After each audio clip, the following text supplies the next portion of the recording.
Hey everyone, it's our first video on the channel, hope you like it. The rune arts were a sacred power said to have existed since the dawn of humanity, and those chosen by fate to be born with that power ruled over all creations with a supernatural force that defied nature. They reigned as the leaders of everything, and under their dominion, ancient humanity praised the rune arts as blessings bestowed by the gods, calling them miracles. Among countless runes, however, there was one infamous rune branded as a curse, the Rune of Asura. A boy was running away, pierced by many arrows, while some people shouted at him to stop. Others, however, urged them to forget it and let him escape. All of these people held spears and weapons in their hands, warning the boy never to show his face there again, even calling him a monster. The boy ran, thinking that since ancient times, those born with a rune without pain brought ruin. Suddenly, he fell, and after a while, he heard people approaching, remarking that he was not human and noticing he was covered in blood. They drew closer, and one man encouraged the others to stop his bleeding, asking Linda to use the rune arts. They reassured him not to worry, and then the boy's eyes closed. After 7 years, the Rune of Asura came to the village, but he was told that the villagers knew nothing about what he was asking. An old man wondered why the Rune of Asura would appear in such a place, saying that he had already turned the tiny village inside out and should have gone elsewhere. Another man asked them to stop, as the elders were being too loud. They told the Rune of Asura that they had checked everywhere nearby and found no trace of any rune art user in the area. The Rune of Asura grumbled, asking one of the men to come closer. As the man obeyed, he was stabbed by the monster, who warned them that if they thought they could hide someone with rune art or mana, he could sense the stench of utter destruction. Meanwhile, Ben and Linda were asked to come out of the forest, as the others had left. When they emerged, Linda remarked that the outside air felt so refreshing. Ben also stepped out from the green route and apologized for bringing strange people around because of him. The man in front of them replied that no one cared about such things. He then cleaned both Ben and Linda, as they were covered in dust once again. The woman commented that they were always hiding down there. Linda mentioned that Ben liked that place so much, and Ben explained that it was where they had saved him 7 years ago, which was why it had become his favorite spot in the entire village. The man teased Ben a little, and Ben mentioned that it was hurting him. Linda even complained to her mother about it. The man held Ben firmly and asked his wife about the wedding preparations. She replied that everything had been taken care of and that the ceremony would begin as soon as the sun set. The man was so excited that he could hardly wait. As night fell, a fire was lit, and in front of many people, Ben and Linda stood facing each other.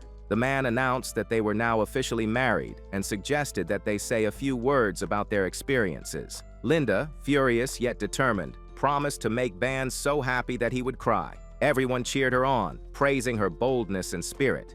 Ben spoke first, apologizing for the hardships he had brought upon everyone.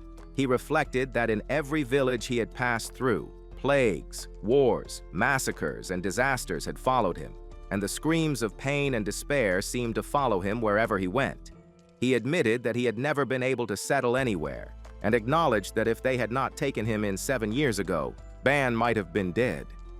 He still wondered whether it was truly right for someone carrying the Rune of Asura to remain there. Suddenly, Linda punched him, shouting for him to stop speaking and declaring that if they had been afraid, they would never have saved him. She reminded him that when they had met Ben for the first time 7 years ago, they had worried. But when real danger had struck the village, Ben had been the one to protect them. From that moment, they had decided not to worry anymore and to face any trouble together, just as they had on that day. The villagers agreed, promising to protect Ben, though they wondered whether someone as gentle as he was could truly handle Linda. Linda's mother suggested they finish the ceremony. Both Linda and Ben confessed their feelings to each other. From a distance, someone remarked that they were tearing up. Suddenly, a massive explosion occurred, nearly killing everyone. Corpses lay scattered around, but Ben remained standing. He realized that this was the reason behind everything. He also noticed that Linda's parents were dead, and he felt the weight of it all. Then, someone appeared behind him, startling Ben. He jumped back, but the person grabbed Linda by her hair and warned Ben that he should hide, or the Rune of Asura might be discovered. The The person said it did not matter whether Ban was ready. They would come for him and the rune of Asura. Ban wondered who this person was and why they were doing all of this. The figure replied that Ban did not need to know and that they had business with him and the rune of Asura, emphasizing that Ban was born with it and that they were someone who needed the true rune with the ruin.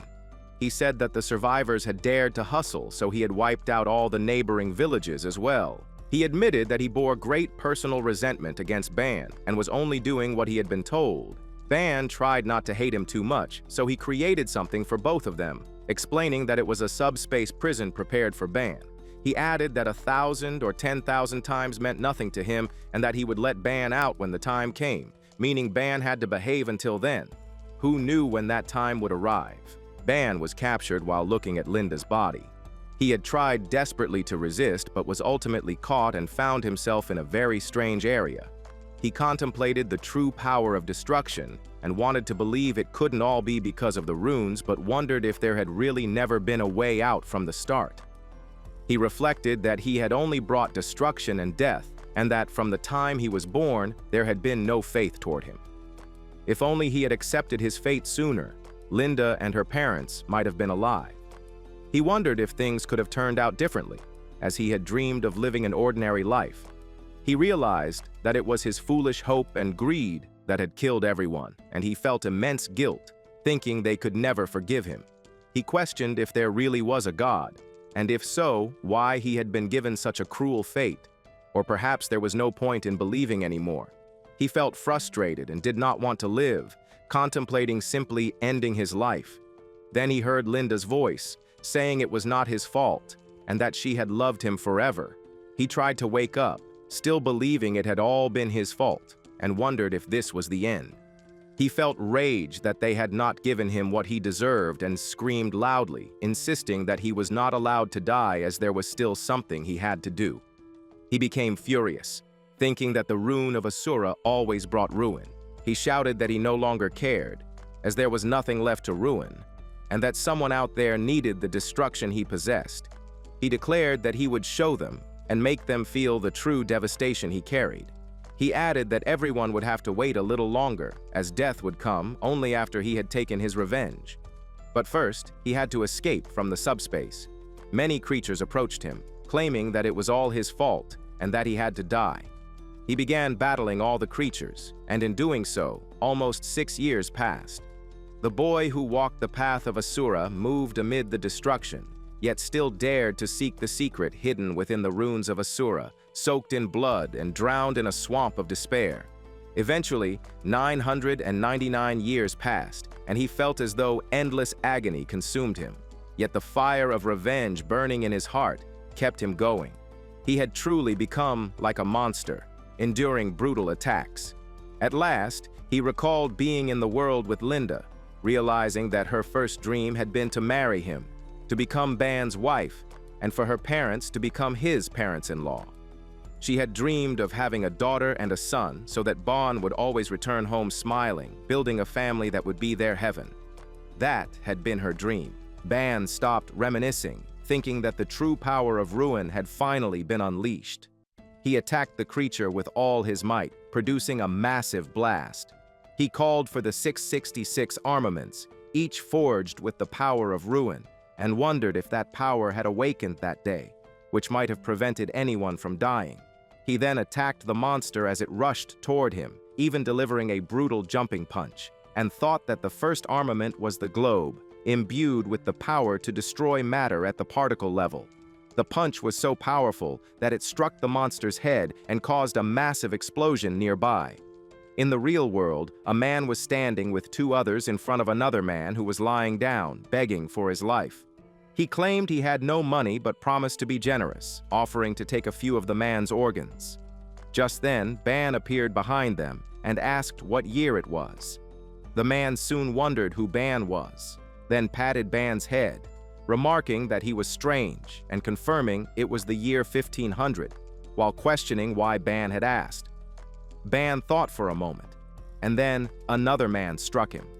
Ban noted that only 5 years had passed in that world, glared at the attacker, stabbed him, and delivered a brutal punch that killed him and broke his ribs.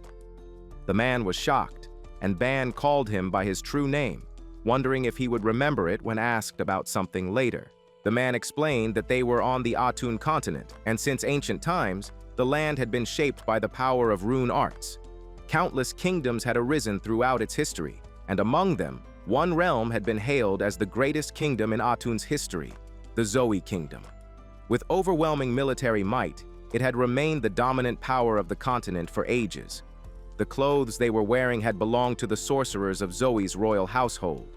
Ban wondered if the man had seen them himself, and the man confirmed that he had, questioning how anyone could dare to lie about something like that.